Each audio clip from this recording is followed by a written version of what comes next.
1. You'll hear a woman talking on the radio about sport aid.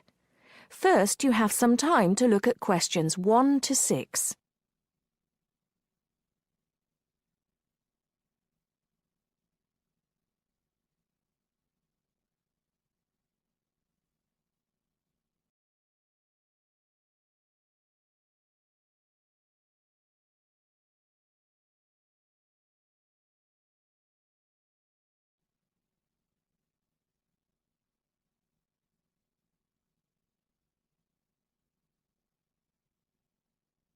Now listen carefully and answer questions 1 to 6. Hello, you're listening to Redgate Radio and I'm Alex Dunbar. As you may know, people in the city will be taking part in Sport Aid this weekend. Here's Liz to tell us more about this event and how you can get involved. Thanks, Alex. Well, this is the 4th year of Sport Aid, and it looks like it's going to be bigger and better than ever. Sport Aid is organised by the City Council, and it supports a number of different charities, although the main reason for its existence is to raise money to help developing countries.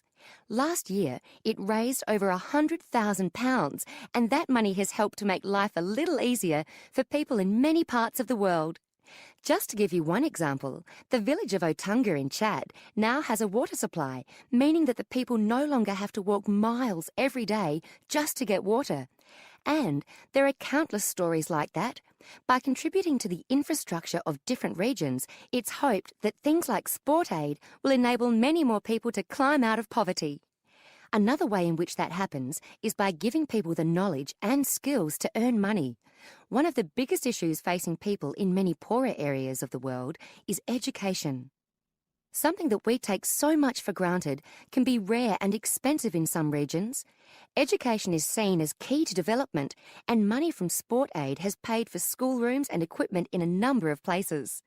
So what can you do to help? There are lots of ways in which you can get involved. First of all, you can go down to the biggest attraction of the day, the Sport Aid charity football match. There will be thousands of people at City Stadium, and all the money raised from the sale of tickets goes to charity. There's much more going on than just a football match, of course. There will also be lots of entertainment for the whole family, including a fair, stalls selling all kinds of food, and even a chance to try out some sports you may not have tried before, like softball and volleyball. It's probably going to be a very active day, so it's best to make sure that everyone is in comfortable clothes before you go down there. It's always a fantastic day out, and it's a great way to show your support. Before you hear the rest of the talk, you have some time to look at questions 7 to 10.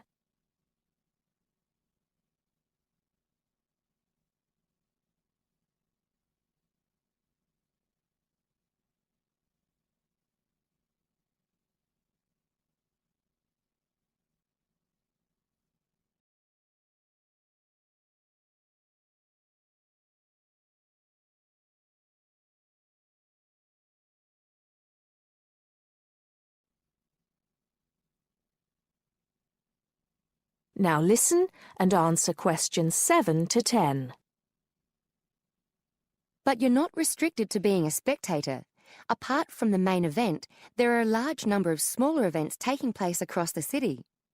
These range from fun runs around the park to games of cricket, and there's sure to be something happening in your area.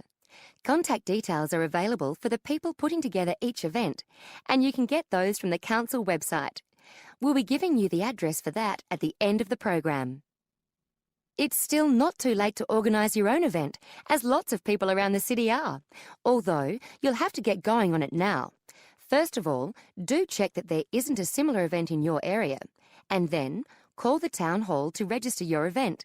The local council needs to approve all events, and you'll stand more chance if you can come up with a sport that's new to some people, rather than just another game of football. Use your imagination, or try the internet to get some ideas. Try to come up with something that's going to get lots of people along, and which will raise money. You might not want to go for anything that turns out to be too costly though, since the council isn't able to supply bats or balls or anything else you need. but they will give you advice on finding a good location and might even be able to help you out with small prizes for winners, as well as making sure that everyone knows about your event by publicising it on the website and sending you an organiser's pack with lots more information. There are a couple more things you need to be aware of for your event. There aren't any age restrictions. Although, if you're under 18, you'll need to get an adult, such as a parent, to sign the forms for you and to handle any money raised. But you do need to live in the Red Gate area. You should also be prepared for anyone to turn up, since all events are public. That is the end of part 1. You now have half a minute to check your answers.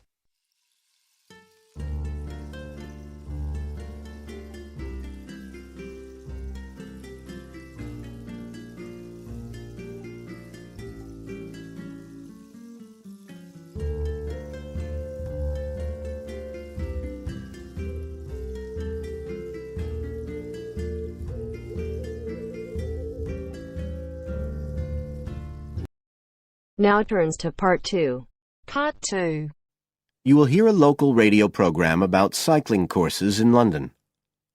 First, you have some time to look at questions 11 to 14.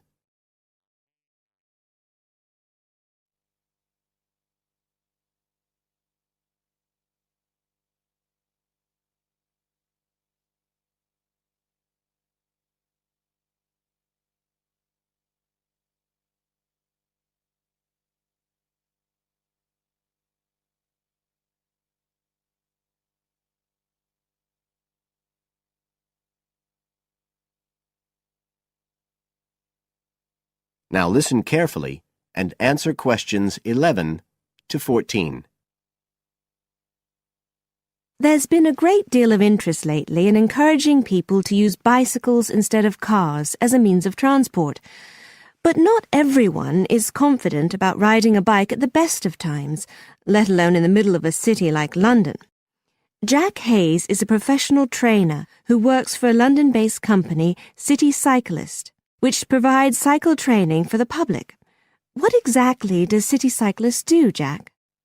Well, our basic purpose is to promote cycling as a sustainable form of transport. We believe the best way to promote cycling is to teach people to use their bikes safely and with confidence.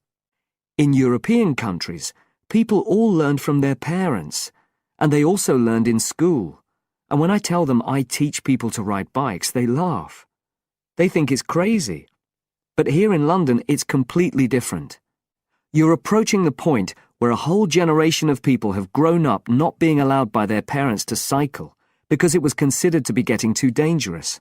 And so, in turn, they can't teach their children. We believe in realistic training.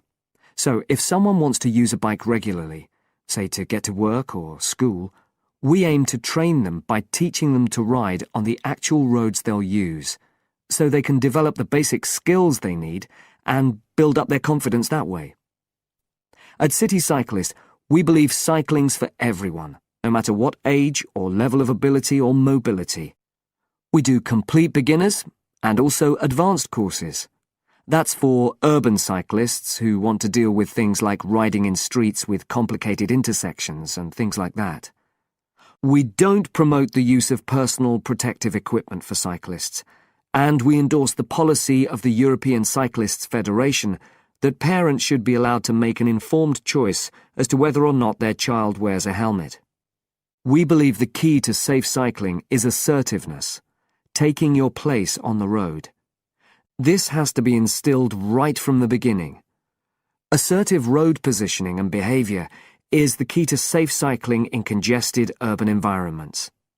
Some people are surprised that we don't promote the segregation of cyclists from motorised traffic, but we don't think that's practical in all urban environments. Instead, we teach people to use as much road space as they need to travel safely and effectively.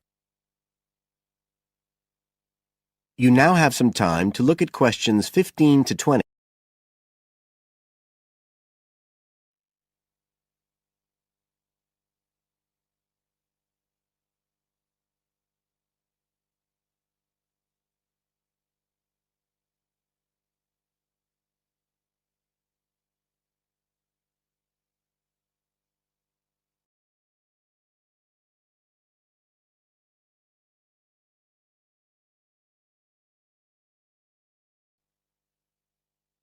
Now listen and answer questions 15 to 20. Now, as well as courses for individuals, City Cyclist provides a number of services for organisations. For example, we can deliver fun, safe cycle training activities at schools, arranging courses so that the disruption of curriculum time is kept to a minimum. As well as this, in order to promote safe cycling, we have provided training courses for employees and staff of local councils. And we are also increasingly looking at developing training courses in companies in order to help employers work towards green transport plans by helping to increase the number of staff cycling to work. Right, so that's a brief summary of what we do. If any listeners would like to find out more about the organisation, you can have a look at our website. That's City Cyclist. CITI cyclist.co.uk. And in order to book lessons, you can either phone us on 020 7562 4028 or do it online. There's an application form on our website, and you can just download that and send it in. We charge £27.50 per hour for one-to-one lessons, plus £6 for each extra person. So you're looking at just £39.50 for a family of 3, say. If you've never been on a bike in your life before, we reckon we can get you riding in 1 hour.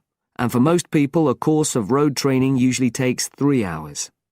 But whether you're a parent or a child, an individual or an institution, we'll be happy to discuss your special needs and make a program just for you.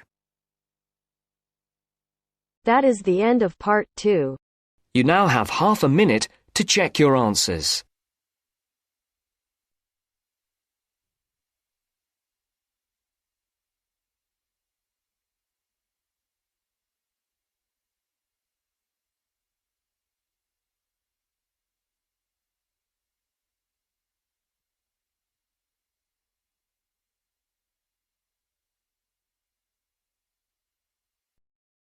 Now turns to part 3. Part 3. You will hear 3 conversations. The first and the third between 2 students, and the second between a student and a clerk. First, you have some time to look at questions 21 to 25.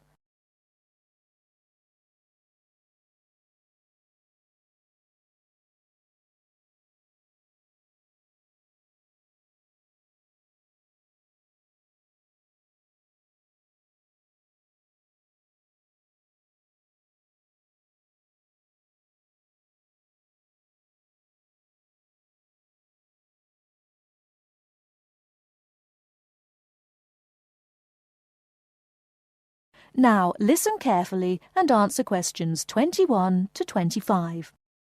I'm looking for the main hall. So am I. Are you going there to register for next year? Yes.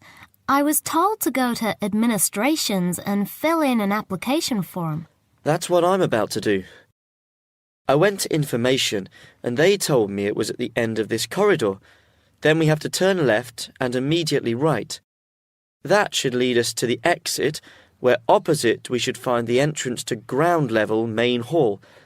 It's a big old red building. From there we need to go to the first level and then follow the signs. Apparently it's the second office opposite the foyer. It would be pretty hard to miss. That sounds easy. It shouldn't be too hard to find. Well, since we're both heading in that direction, let's go together. Hopefully it won't take too long. I haven't had anything to eat and I'm starving. Me too.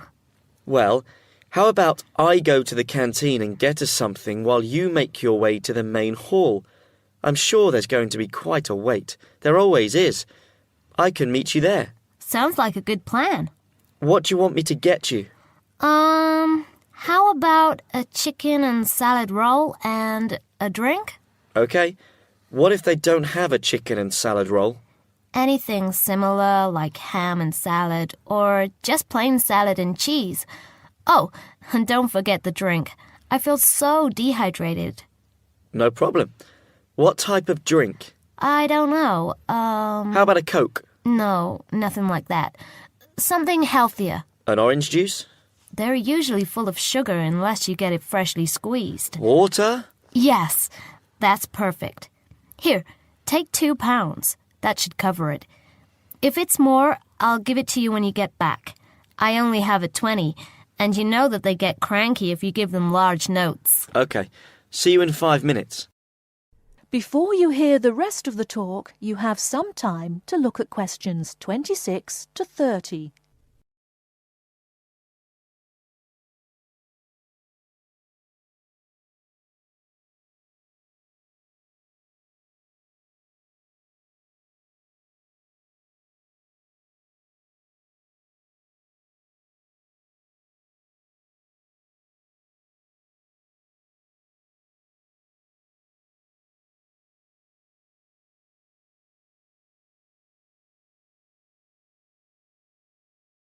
Now listen and answer questions 26 to 30. First year economics? I just have to fill out this form for our records. What's your name? Phoebe Payne. Can you spell that for me? Sure. P-H-O-E-B-E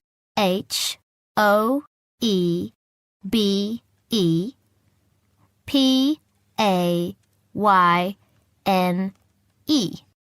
Your address? 6 Wainwright Avenue.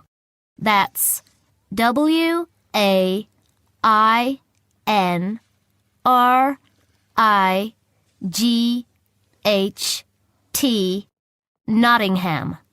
Nottingham. And your phone number? It's not connected yet. I've just moved in. OK. When you get your phone connected, contact us. I'll just make a note that your phone number is to be advised. I'll do that. What course were you doing? Law? No. Economics. First year. First year economics. Yes, that's right. OK. Take this card across to the economics department and get it stamped. And then you need to come back here to pay your fees. I've made an arrangement to pay in installments. Do you have any documentation verifying that? Yes, I have a statement from administration. OK, when you return, we'll have a look at it. Thank you very much. Here you are. It was quicker than I thought, but I have to get this card stamped and return here to organize my fees. That's good. It means that I won't have to wait long either. How did you get on? What with? Oh, the food. Well, there wasn't much left, so I got you a cheese and tomato sandwich and water. That's fine. Do I owe you any more? No, I need to give you back £3. But I only gave you 2. Oh, yeah. I thought you gave me a £5. OK, so we're square. So what do I have to do? Go to the desk and give your personal details. Then they'll give you a card that you need to take to your faculty. What's your major? Environmental science. OK, so you'll have to take the card to the environmental science faculty and get the card stamped, return to administration in the main hall, and organize your fees. And that's it? Yes, that means you're registered. Then we receive a letter with the details of our course where we'll be informed to go to the notice board or online to find out when and where our lectures are. OK. Let's have this bite to eat first. That is the end of part 3. You now have half a minute to check your answers.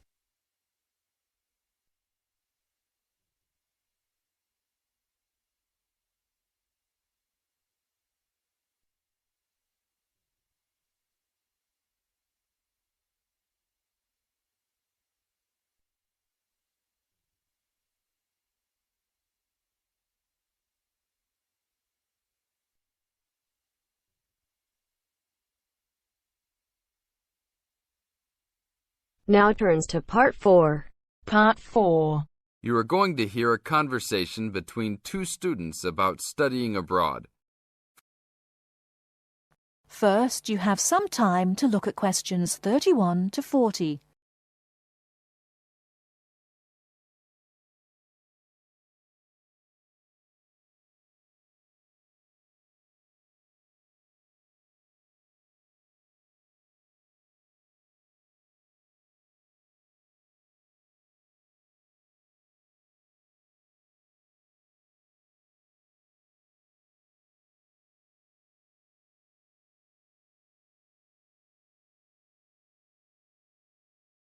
Now listen carefully and answer questions 31 to 40. Hey Mary, how's school going? Haven't seen you in a while. What have you been up to? John, good to see you again. I've been really busy the last couple of weeks. I'm applying to study abroad next year. Really? So am I. I think it will be a great experience to be able to study in another country. What country do you want to go to? At first I wanted to study in Africa, but my parents really don't want me to go there because they think it will be dangerous. So now I'm thinking about going to Spain, Italy or Japan. Actually, I think Africa would be a fascinating place. I would want to go there to visit. Maybe not to study, but definitely I would want to go visit. For next year, I want to go to either China or Germany to study. But my parents can't afford any European countries. So maybe... Why China or Germany? Well, I want to go to China because I think it's a really interesting country with a long history. Plus, it has been changing so much, and I think it is a great time to be there. I really want to improve my Chinese also, and I've been taking Mandarin courses the last 2 semesters. I would want to go to Germany because my mother is German, and I want to learn more about my cultural background. How about you? Why the countries you chose? Well, I want to go to a Spanish-speaking country. I took Spanish in high school, so I figure if I go to a Spanish-speaking country, I'll be better off knowing some of the language already. But I have already been to Mexico many times, and South American countries don't have classes for my major, except for Brazil, but they mostly speak Portuguese there. I would want to go to Italy because I want to do a study about ancient Roman civilization. It has always been a dream of mine to go and see Pompeii and the volcanic ruins. Plus, my family has Italian roots and I love Italian food.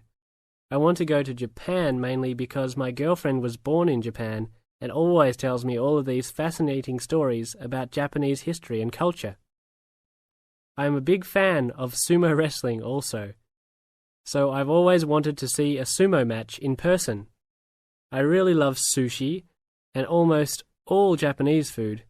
Recently, I have started to watch some Japanese baseball too. But of course, these are all secondary reasons. My main reason is of course my girlfriend and understanding her culture. I don't speak any Japanese though, so that is my major drawback. I think it is much better to go to a country if you can speak the language. That's great. When do you have to decide by? I have to finish all my applications this week. I'm really stressed trying to finish everything, on top of all my schoolwork. I'm almost done with my applications. I just have to finish the Italy application. I think my last choice is Italy, so I'm doing that one last. How long do you want to go for? I think I'm only going to go abroad for 1 semester, or else I won't be able to graduate on time. I have many classes left until I can finish my degree, and I'm not sure if I will be able to take them studying out of the country. I think I might be able to study in Spain because my Spanish is fluent, but definitely not in Italy or Japan, unless they have classes offered in English. I want to go for a year. I've heard that it's better to go for a year because you get a full experience and get a better grasp on the language. But I understand that most people can't finish their degree in time. It was hard trying to decide which country I would rather go to, but I think my first choice is to go to China. I know Germany will be great also. Either way, I will be thrilled to have the opportunity to study there. What's your first choice? I really don't have one. Actually, I think I'm like you. Just being able to study in another country will be great. Either Japan or Spain will be awesome. Italy will be awesome too. But I've been there a bunch of times, so I think I prefer to go somewhere else. Sounds exciting. We'll have to go to class now. It was great talking to you again. See you around next time? Yeah, sure. See you around. Hope that everything goes well. That is the end of part 4. You now have half a minute to check your answers.